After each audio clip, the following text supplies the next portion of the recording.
Hello, everyone. Today you will hear an interesting story. At the end of my workday, I was on my way home and was already mentally swimming in the pool when I was interrupted by a phone call. Hello. I put it on speakerphone on the dashboard attached phone. I got a call from the hospital saying my brother had been in a car accident and they found my number in his phone. I instantly turned the car around and raced toward the hospital, not even noticing how much speed I was exceeding. But luckily I didn't have to deal with the cops. When I got there I immediately rushed to the ward, but the nurse on duty stopped me. Where are you going? My brother. Mel Toran. I got a call that he'd been in an accident. The nurse leaned over a clipboard and looked up the name I'd given him. Yeah. They just moved him to his room. But he's still unconscious. Can I go to him? Yes. 205. But I told you. I didn't listen to the nurse anymore, and when I got the room number I rushed to see how my brother was doing. When I entered, he was lying with his torso wrapped in bandages and a cast on his right leg. His face was covered with cuts, to which band-aids had been neatly glued. I walked over to him and bent over. He was unconscious, with several sensors hooked up to him that showed on monitors his condition, and nearby, doses of medication were flowing into his system from and for. A doctor entered the room.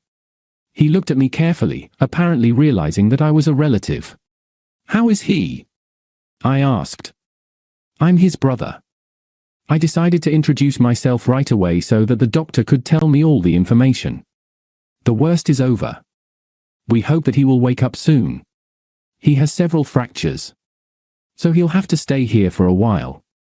The doctor persuaded me that I didn't need to be here all the time, so I talked to him about some bureaucratic things and decided to stay with my brother for a while, and I got home late at night. Where have you been? Gabriella, my wife, asked me from the doorway. I told her about the situation.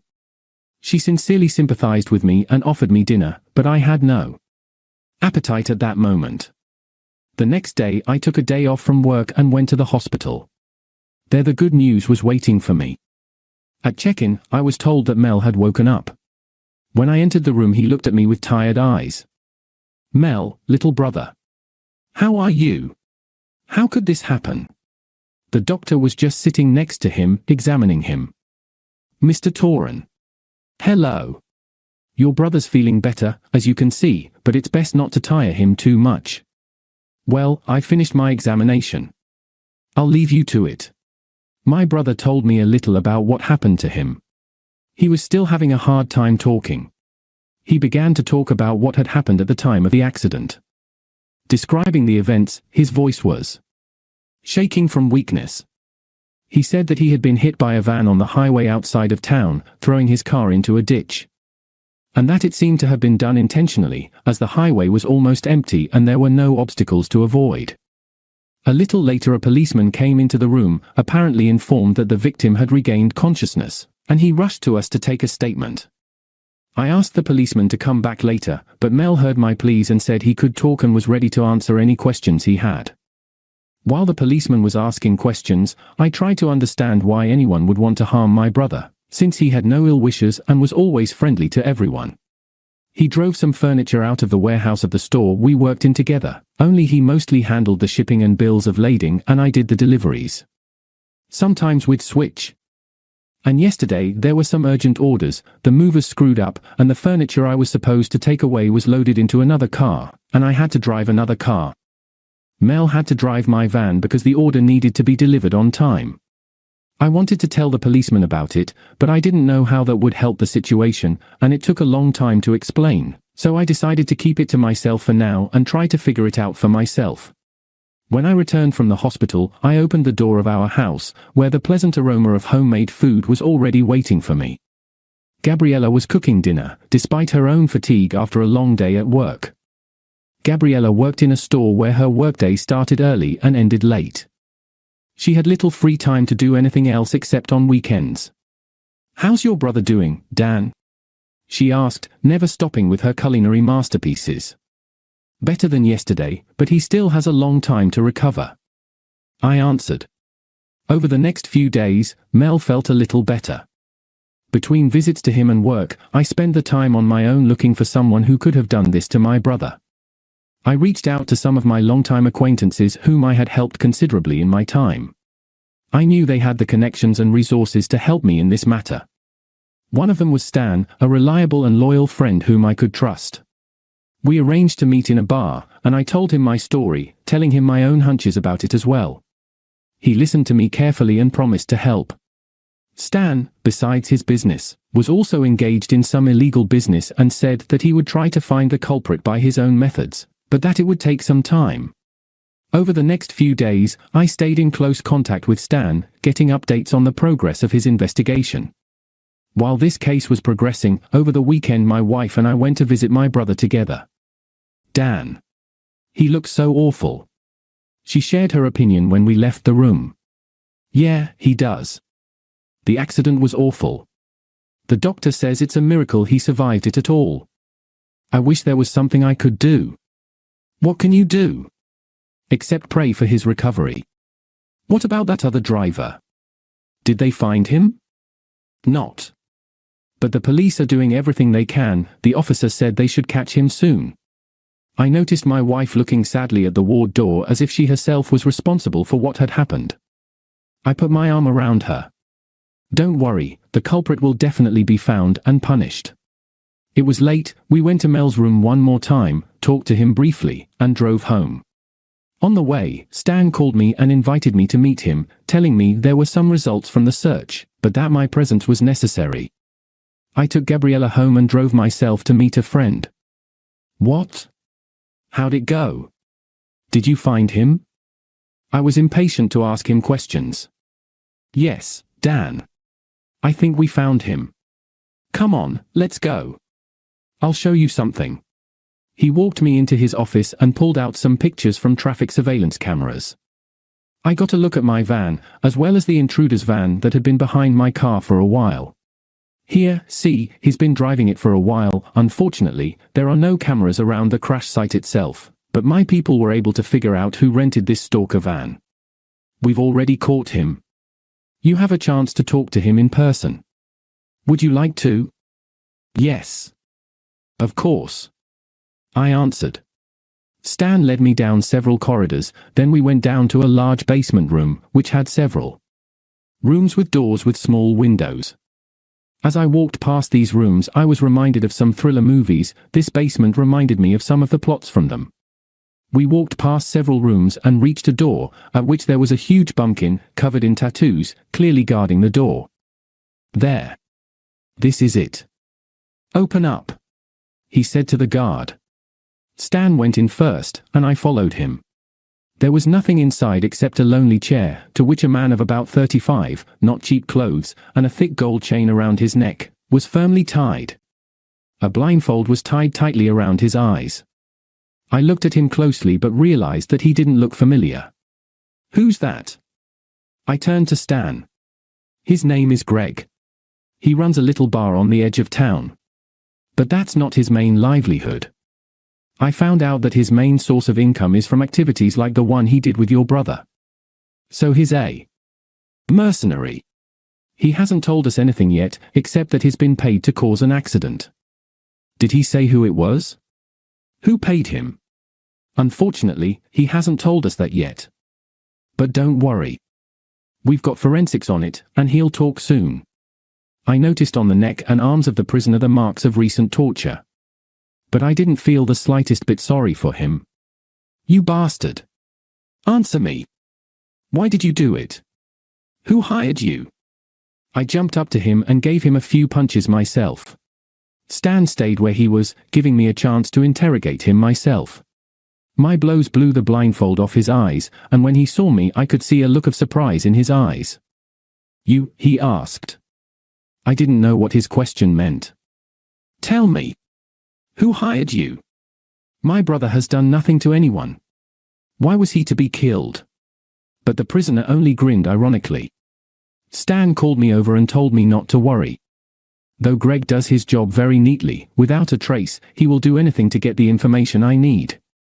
I tried a few more times to get answers on my own, but Greg was silent, only occasionally spitting blood after a beating.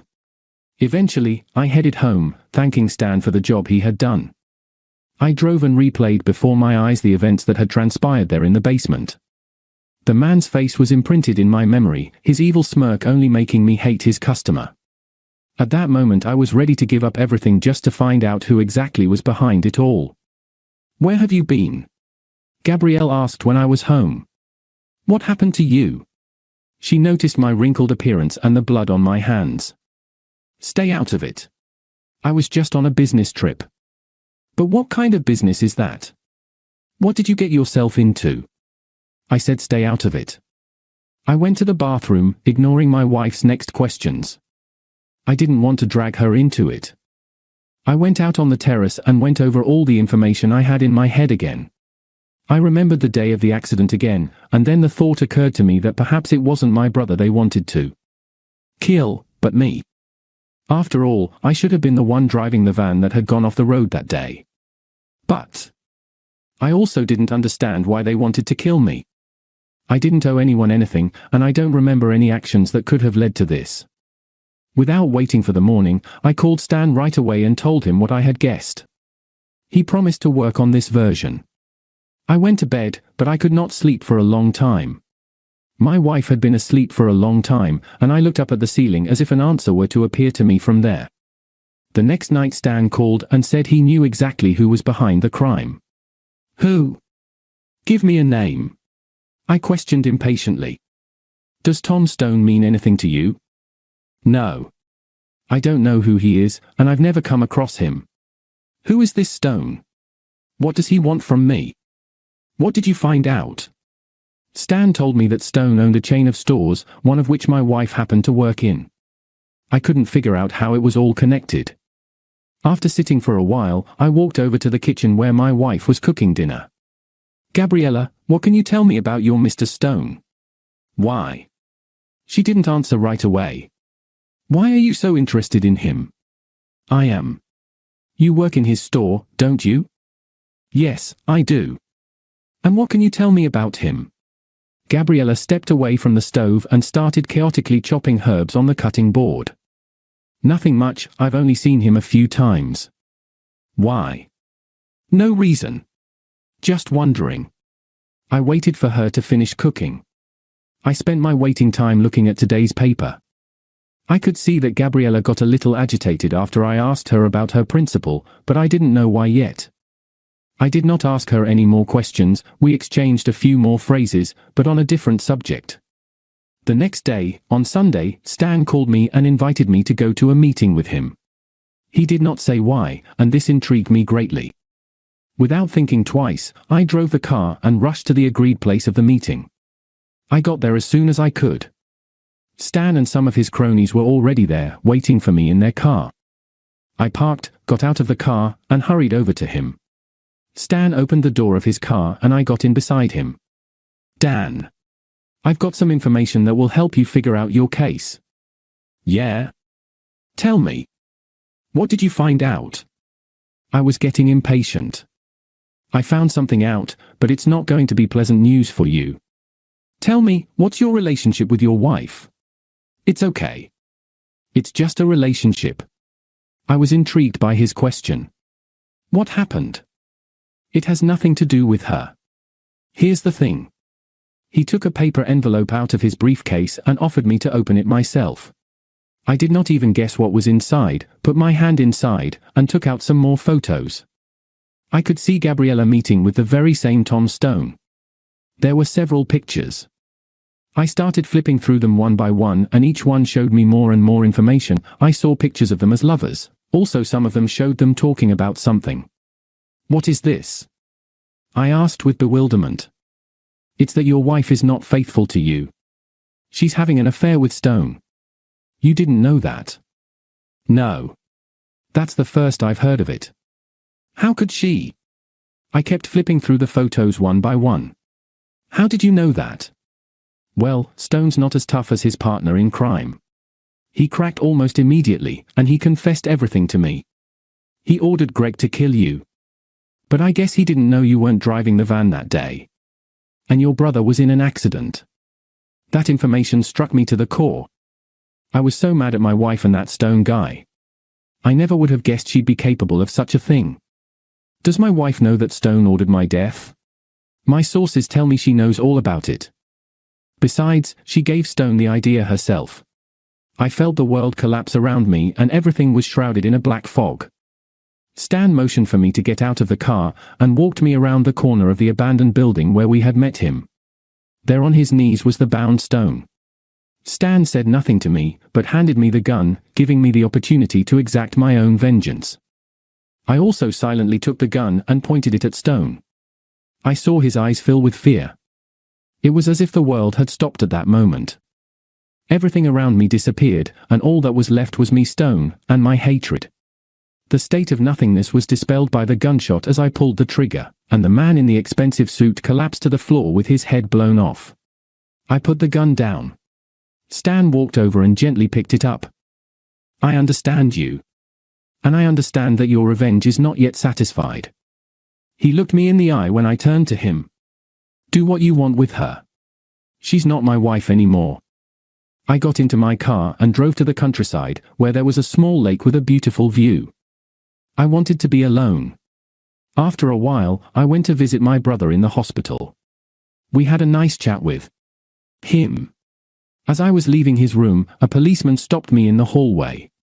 He informed me that they had received a report of a kidnapping.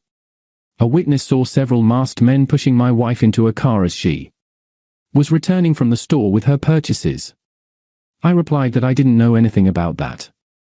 All that mattered to me was that Mel was getting better and I never saw my wife again. Dear listeners, your support is very important to us. If you like our story, please like, comment and subscribe. It's very motivating for us. We need your feedback to improve our content.